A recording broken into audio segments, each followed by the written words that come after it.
This program is rated PG. It contains themes and scenes which may not be suitable for very young audiences. Parental guidance is advised. NEC 25 and Globe Business presents Open for Business.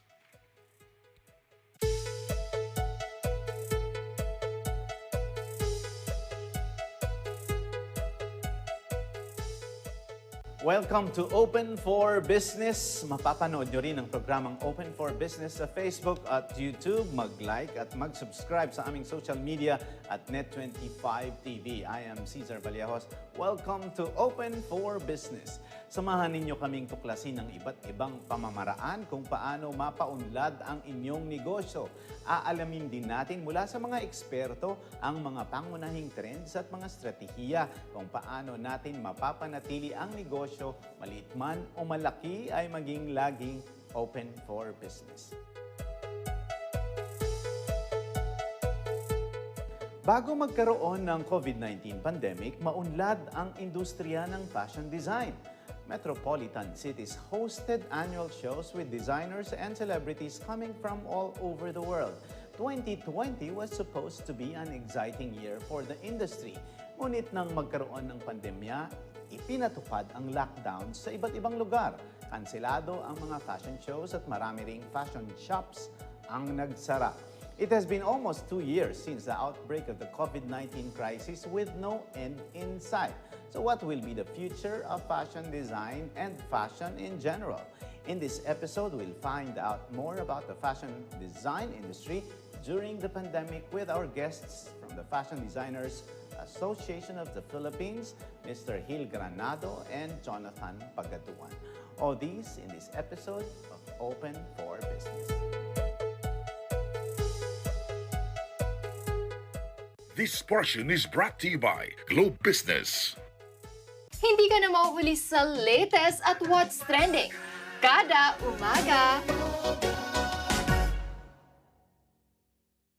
This portion is brought to you by Rain or Shine Elastomeric Waterproofing Paint. Colorful protection for your home.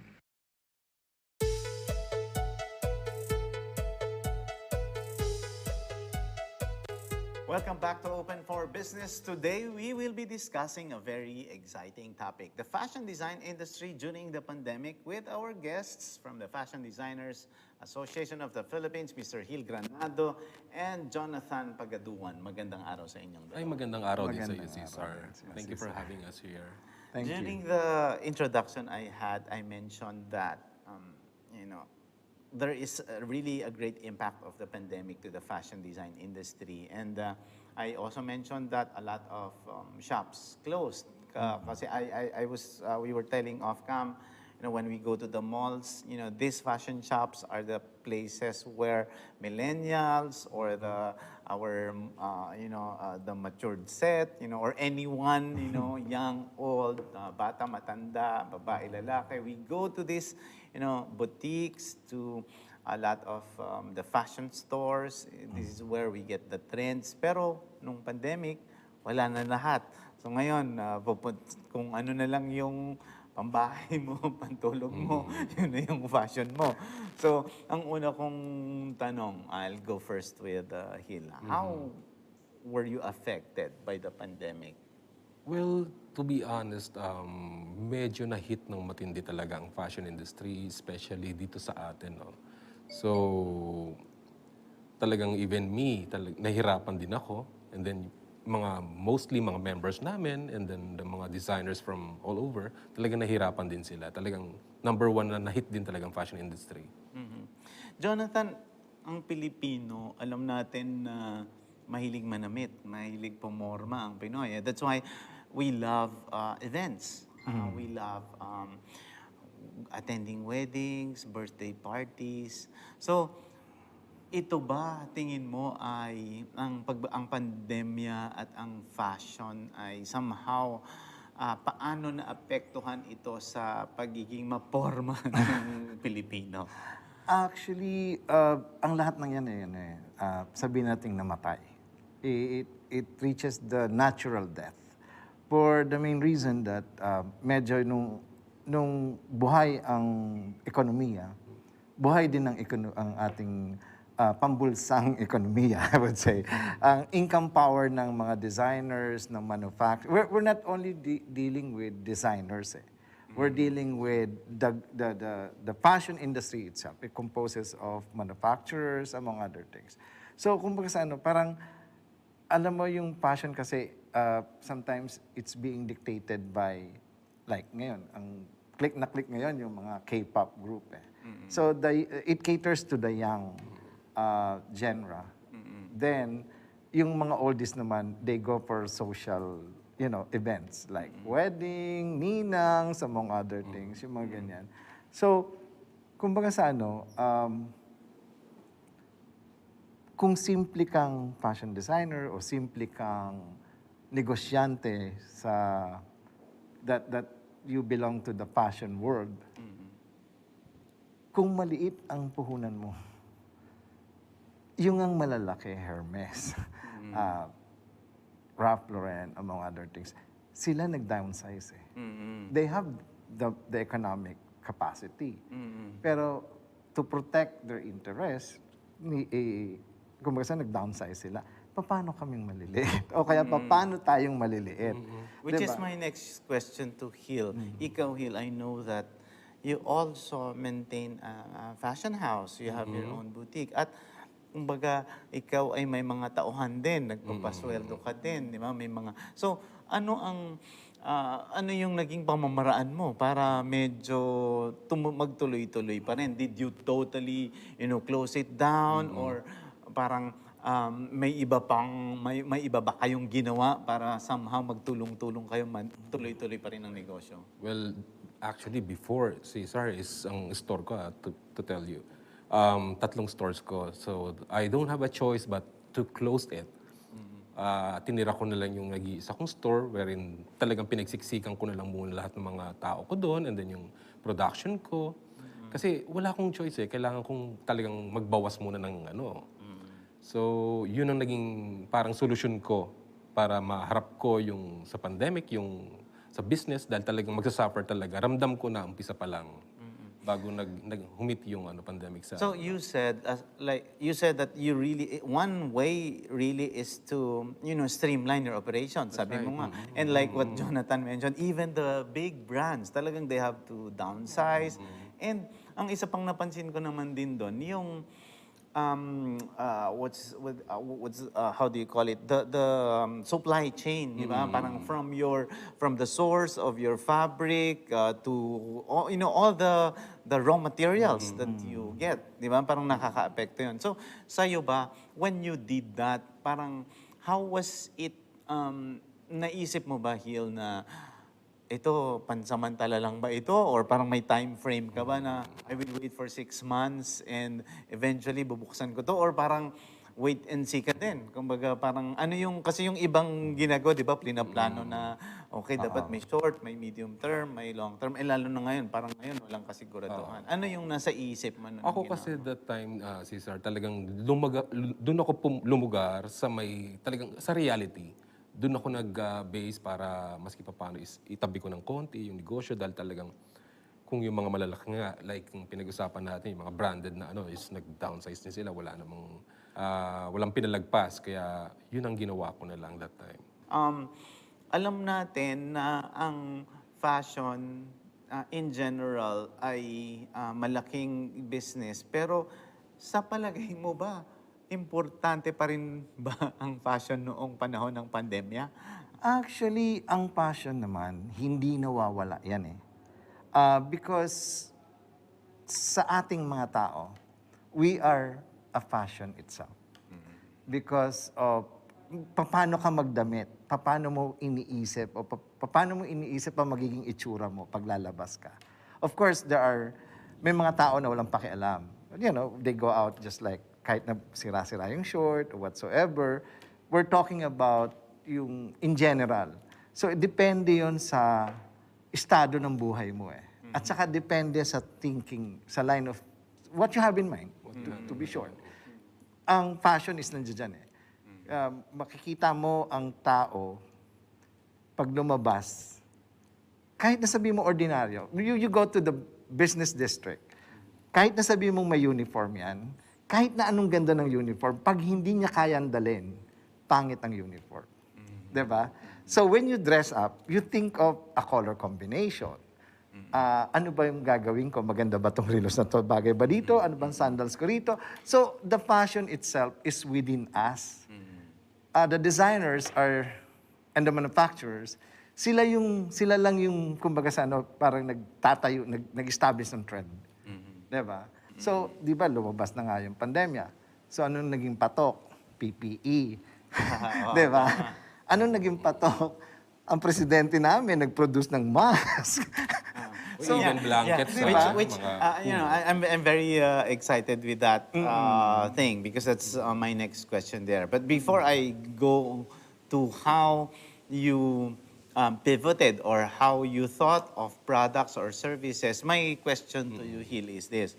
Ano nga ba yung mga pinagkakakitaan dito sa fashion business na ito? Actually, maraming nasasakupan itong fashion thing na to, fashion word na to dahil fashion is art.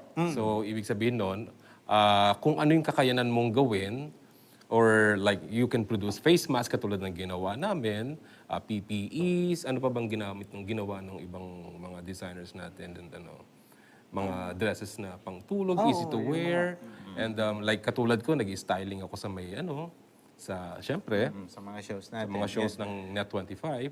And then, maraming bagay na, kumbaga, hindi ka mawawala ng ideas kasi andyan lang siya sa mundo ng art. Makikita mo diyan, makakahugot ka ng idea, basta't lawakan mo lang yung pag-iisip. Sorry, if I may add, sorry. Colorate, ano yan kabit-kabit. Let's say, writer, di ba? They conceptualize the topic. Based on the topic, what would be the next? Siyempre, kailangan natin ng set. Di ba? Yun yung tinutukoy mo na kanina na, ano yung, when you say fashion, hindi lang ito damit. Di ba? Ito yung from production, conceptualization, anong kailangan ko, hindi ka magiging maganda kung wala kang makeup. Aanuhin mo ang damit kung wala kang makeup, walang mag-aayos ng buhok mo. So, kabit-kabit siya. And you wouldn't be able to walk elegantly if you don't have a heels. Diba? So, matching lahat siya. Even the accessories. Sabi nga nila, fashion is a luxury. Diba? Kasi, you need to wear fake man yan, diamond man yan.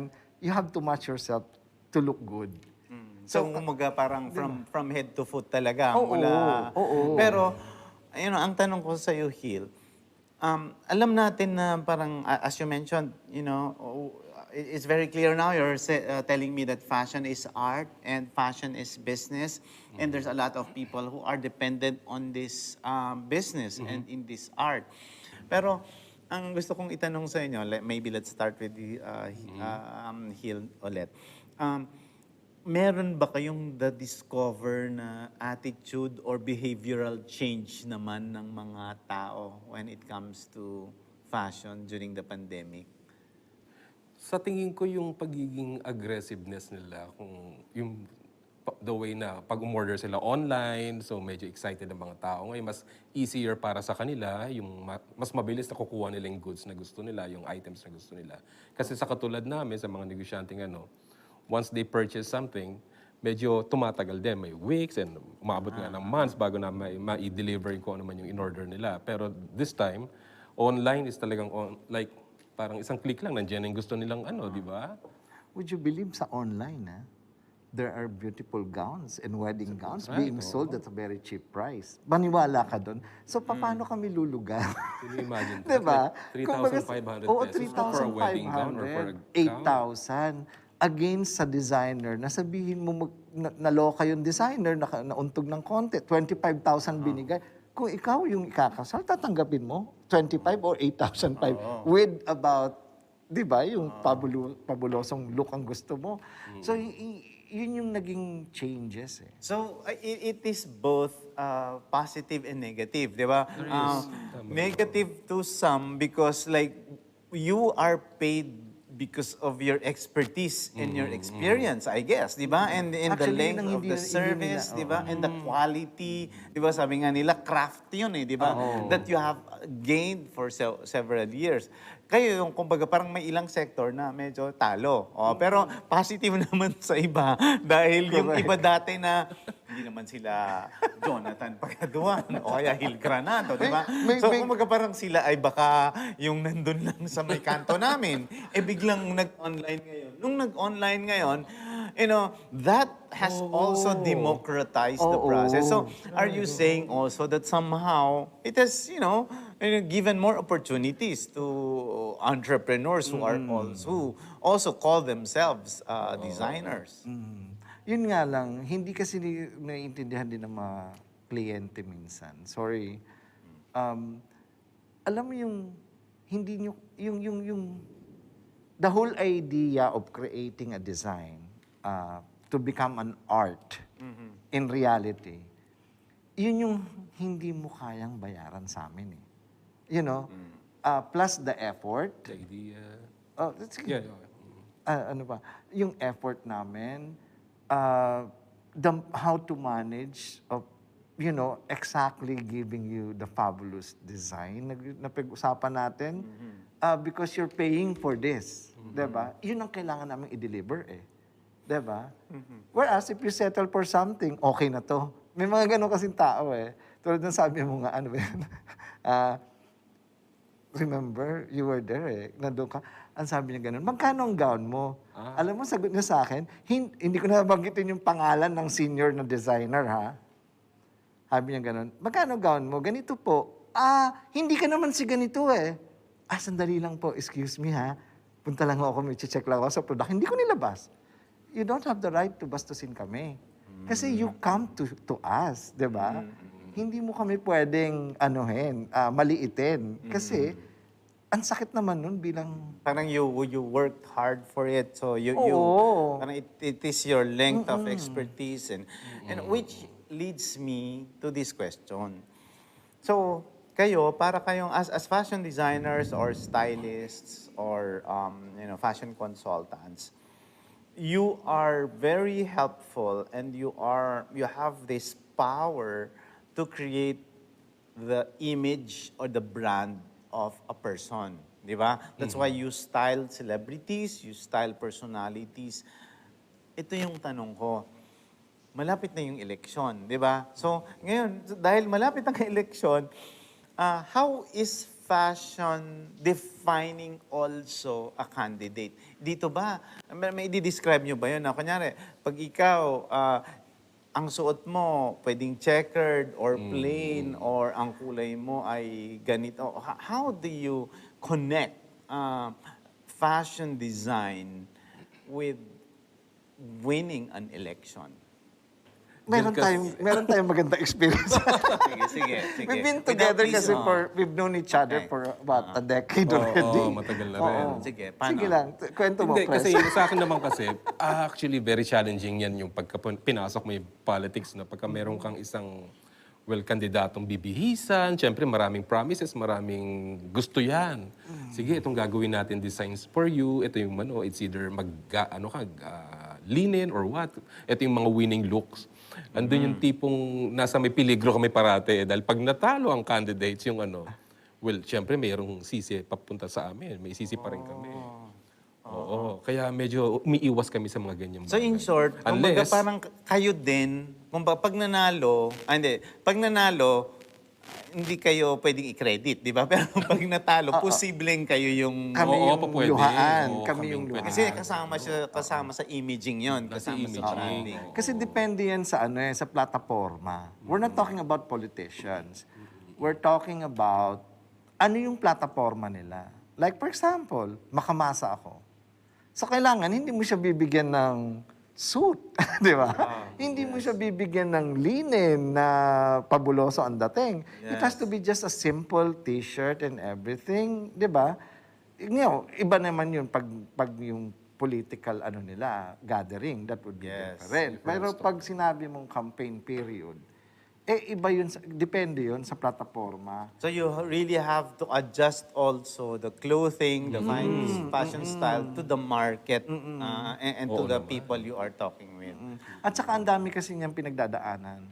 Meron kasi yan yun tulad ng sinabi mo kanina, parang may marketing arm pa rin yan.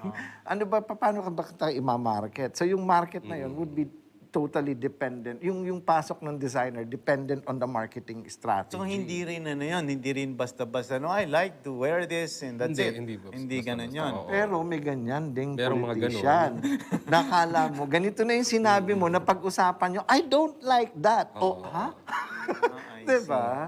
May ganun silang may mga ganun. Pero minsan talagang hindi na namin ini-insist kasi talagang Kasi ang it's either sa amin ang balik kaya medyo Well, whether it's a politician or a celebrity, I think the same concept or the same idea is being observed, di ba? When you talk about, whether that person is a celebrity or a politician or any, whatever status he is into, you think of him and his vision and his platform, as you mentioned. Pero maganda yung sinabi mo kanina na parang sa digitalization Kumbaga people are now going into online. In your case ba, Hil, kumbaga parang paano mo ginamit ang online na para mag-reach out to a bigger community? Or I feel that you have reached a different community. Di ba? Paano mo na-develop or nagamit ang online or digitalization? Ako kasi nagamit ko, na-i-apply ko yung online through yung parang promotion ng fashion industry, the FDAP, Fashion Designer Association of the Philippines. Doon ko pinopromote yung mga designers natin na para hindi lang sila mawala sa industriya, sa ano ba to? Yung ano ba? Yung Kumbaga parang nandun pa rin yung, parang sinasabi natin sa kanila na nandito pa rin tayo, hindi mawawala ang fashion. So yun ang naging way ko para maging, and then yung regarding our 40 years anniversary, di ba? Na doon ko ginagamit din sa social media, na ipopromote ko doon. Which I think is also exciting because fashion is mainly used, di ba, before the pandemic in a lot of various occasions as well, di ba? As mentioned during the introduction, there's a lot of fashion shows, beauty pageants, di ba? Parang it has been di ba, parang here in the Philippines, we talk about basketball and beauty pageant, from the Number Miss one Barangay Philippines. to the Barangay Liga, di ba? Pero wala yun lahat ngayon. Walang ganun. So, kumbaga parang sa inyo ba, ano ang, what do you think is the future of the fashion industry? actually, let me just say something about yung online mo sinasabi. Okay. When the online platform actually came in, ano siya it created more competition, I would say. Kaya lang, when you come up with an idea, na, like for example, food, di ba? So you compete with other na ano. Kaya lang, ang mindset ng tao, masarap pa siya. The same applies with the fashion.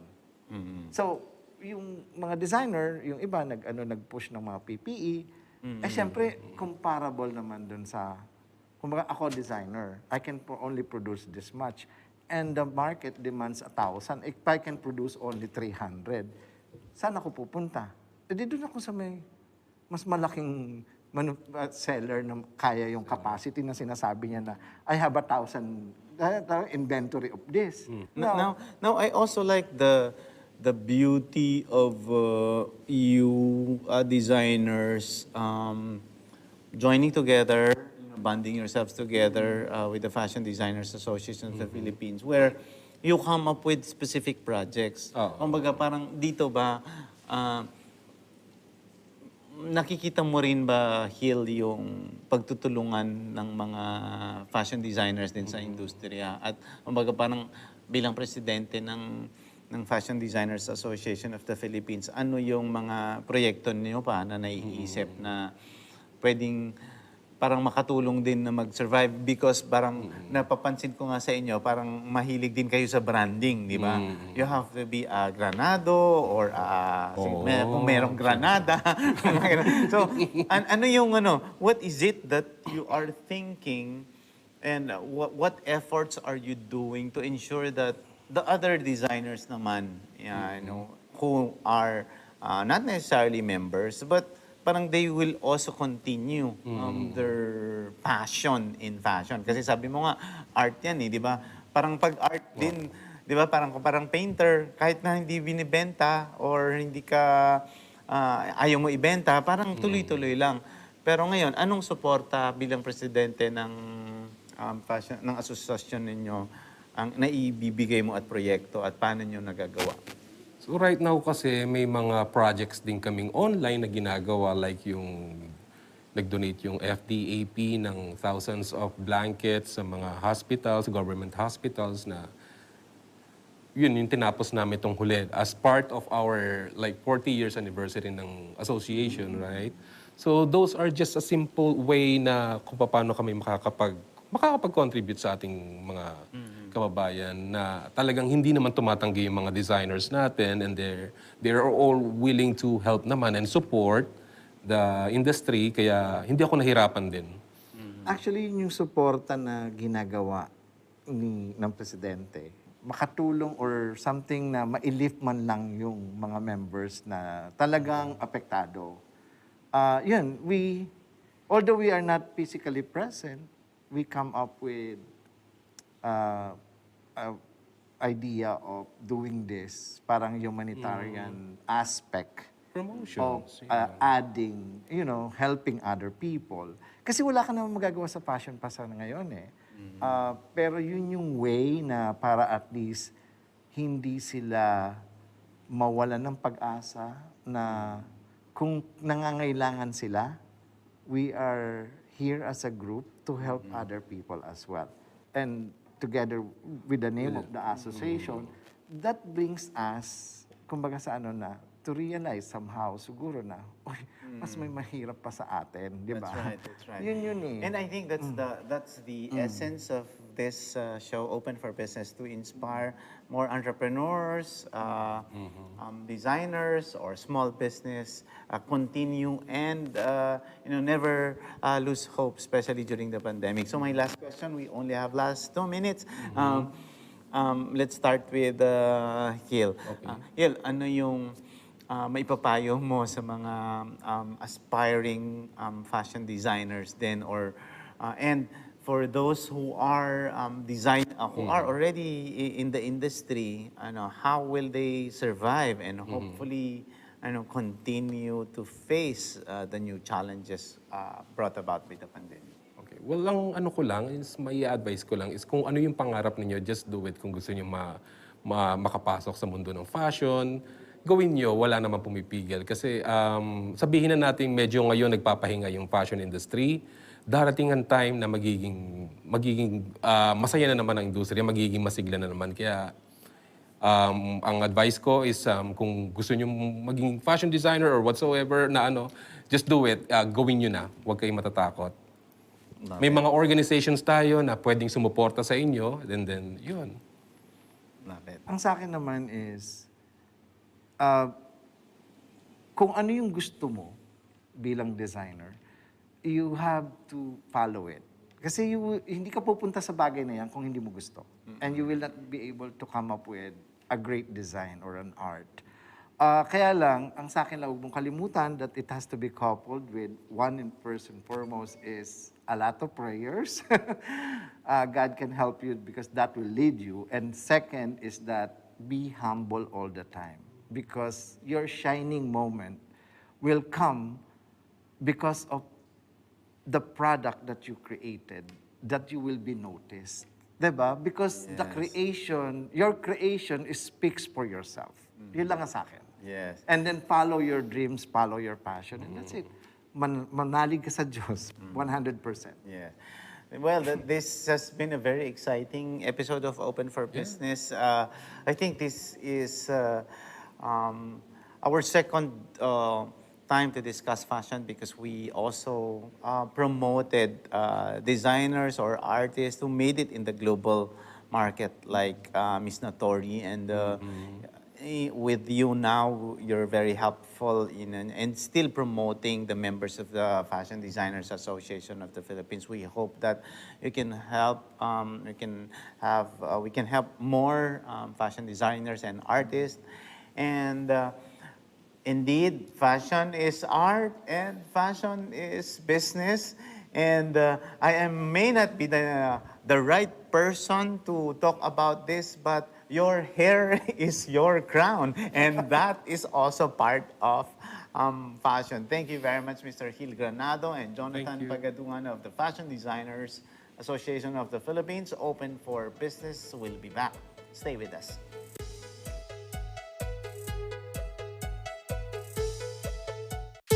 This portion is brought to you by North Luzon Express Terminal. Kumanta, sumaya tayong lahat. Saya-saya.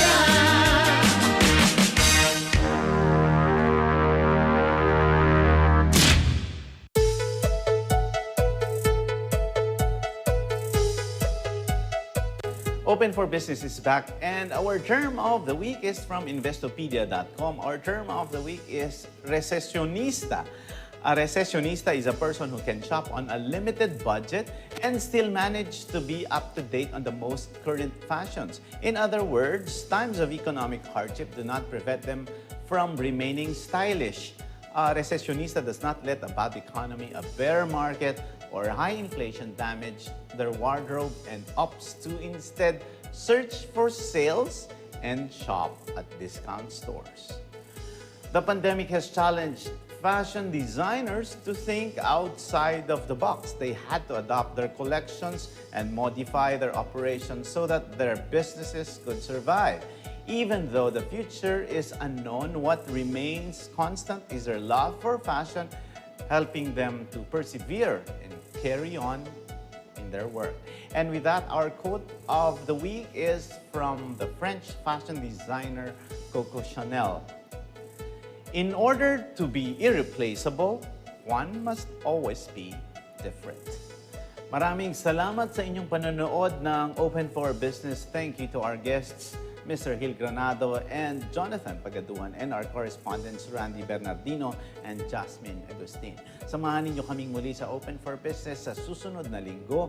Learn more insights from CEOs, thought leaders, and industry experts promoting business development in the Philippines, keeping you informed and open for business, and be ahead of the curve from vision to action. Panoorin din ang programang Open for Business sa Facebook at YouTube. Mag-like at mag-subscribe sa aming social media at Net25 TV. Para sa Open for Business, ako po si Cesar Vallejos, to live in interesting times.